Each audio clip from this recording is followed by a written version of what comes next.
과학은 종교 없이는 절름발이이며 종교는 과학 없이는 맹목적이다. 알버트 아인슈타인.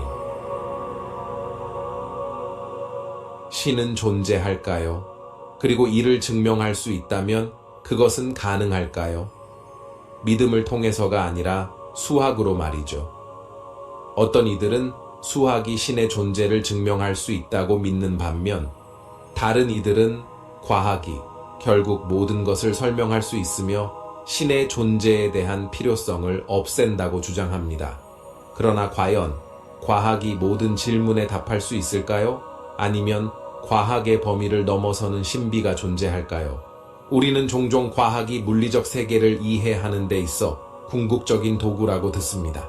하지만 정의상 과학은 물리적인 것에 대해서만 알려줄 수 있습니다. 과학은 물질 세계 너머에 있는 것에 접근할 수 없습니다. 그리고 우리가 신에 대해 이야기할 때 우리는 일반적으로 비물질적이고 물리적이지 않은 어떤 것을 언급합니다. 그렇다면 수학은 이와 무슨 관계가 있을까요? 기본부터 시작해 봅시다. 수학이란 무엇일까요? 수학은 숫자, 이 숫자에 대한 정보, 그리고 그것들이 어떻게 연결되는지를 다룹니다.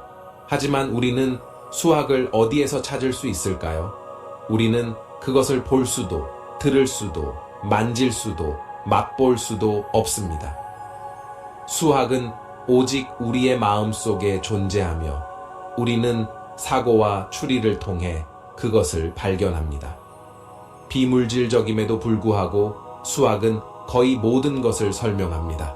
단순한 세기에서부터 행성의 움직임에 이르기까지 수학이 우리의 마음속에만 존재하지만 물리적 세계를 설명한다면 그것은 어디서 오는 걸까요? 가능한 두 가지 답이 있습니다. 수학은 우리가 관찰하는 것을 설명하기 위해 인간이 발명한 것이거나 그것은 이미 존재해왔고 우리가 단지 발견한 것일 수 있습니다. 두 번째 경우라면 수학은 우리의 물질적 이해를 넘어서는 메타피지컬한 실제 존재를 의미합니다. 예를 들어 피타고라스 정리를 생각해 봅시다. 피타고라스는 이 정리에 대한 공로를 인정받았지만 아마도 그의 출생 이전에 이미 알려져 있었을 것입니다. 요점은 이 정리는 발견되기 이전에도 항상 참이었습니다. 그것은 피타고라스에 의해 발명된 것이 아니라 우리가 이해할 수 있도록 정리된 것입니다. 수학이 발명되었다면 우리는 그 규칙을 변경할 수 있을까요? 그렇지만 우리는 할 수 없습니다. 피타고라스 정리는 보편적이고 불변하며 우리가 그것을 알고 있든 모르든 동일하게 작동합니다. 이는 수학이 인간의 발명이 아니라 이미 우주에 존재하는 진리를 발견한 것임을 암시합니다. 수학이 발명되었다고 믿는다면 우리는 인간이 보편적인 진리를 창조할 수 있다고 말하는 것이므로 이는 불가능한 일입니다. 수학은 우주의 기본 질서로 우리가 발견한 것이지 우리가 창조한 것이 아닙니다. 미치오 카쿠와 같은 물리학자들은 수학이 발명된 것이 아니라 발견된 것이라고 주장합니다. 발명은 발명자가 필요하지만 수학은 인류 밖에 존재합니다.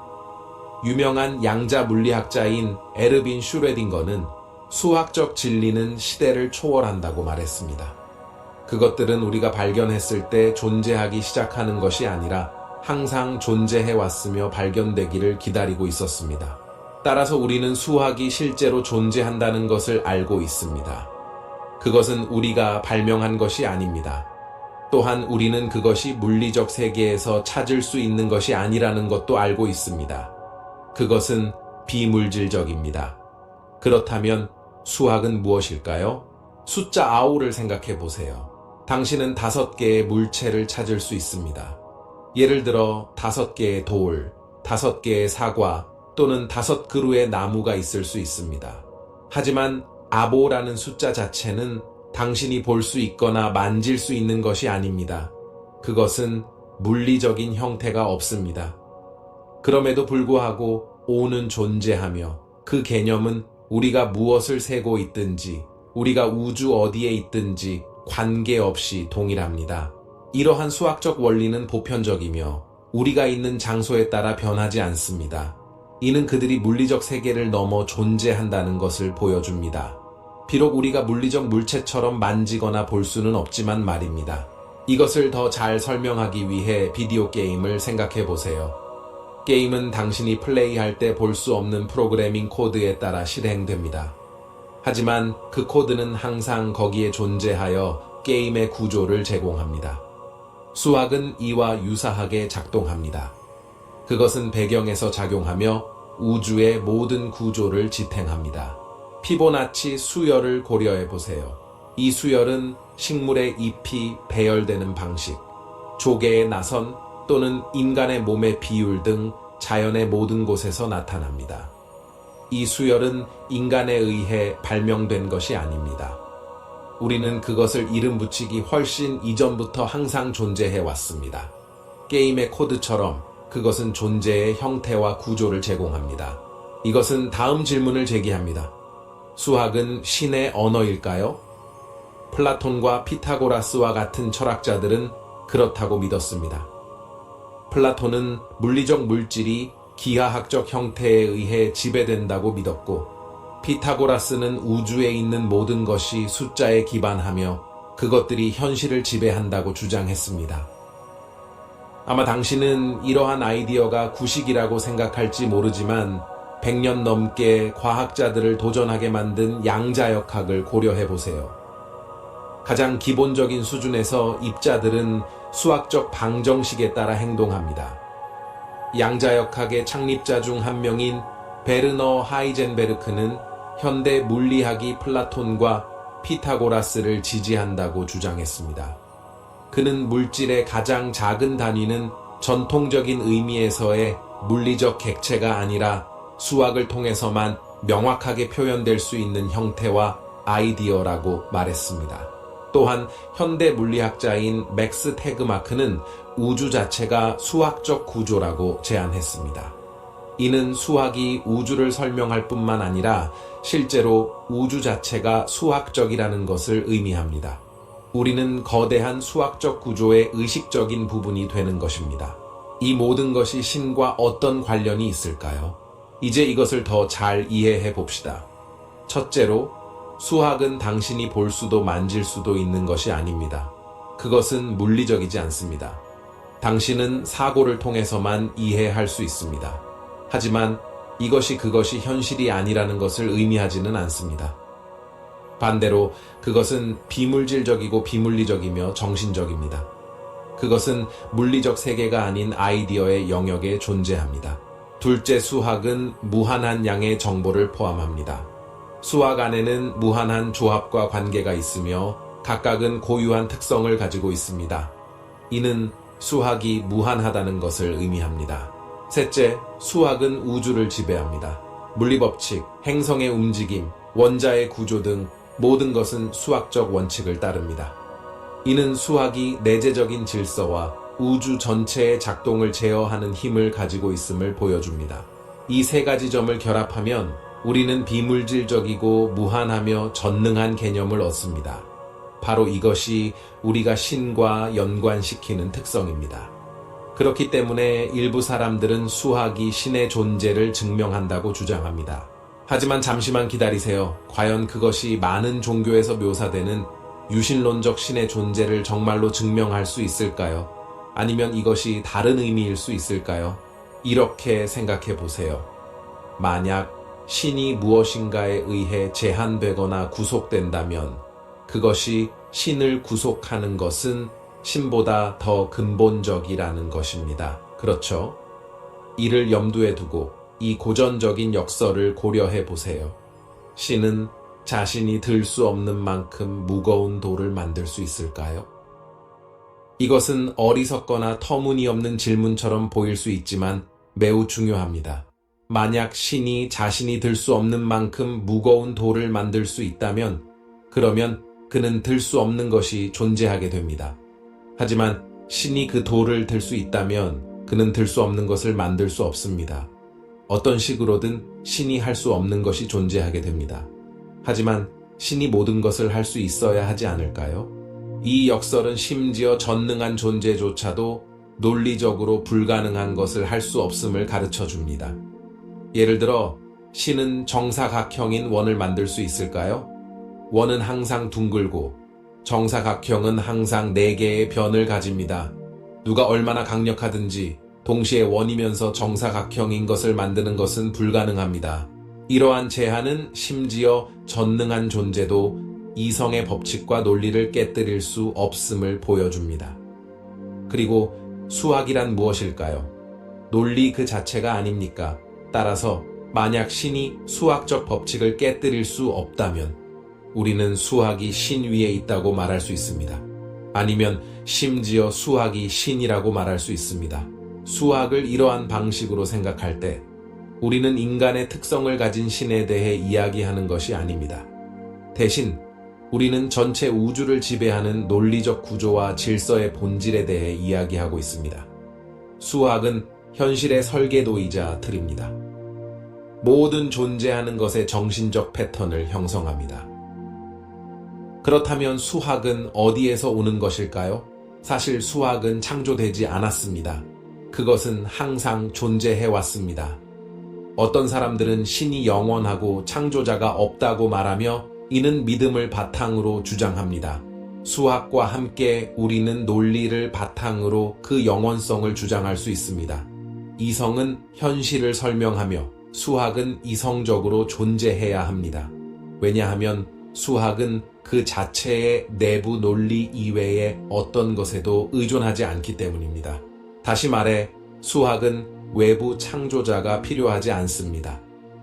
이성은 존재를 설명하는 것이며 믿음이나 감각 경험이 아니라 이성입니다.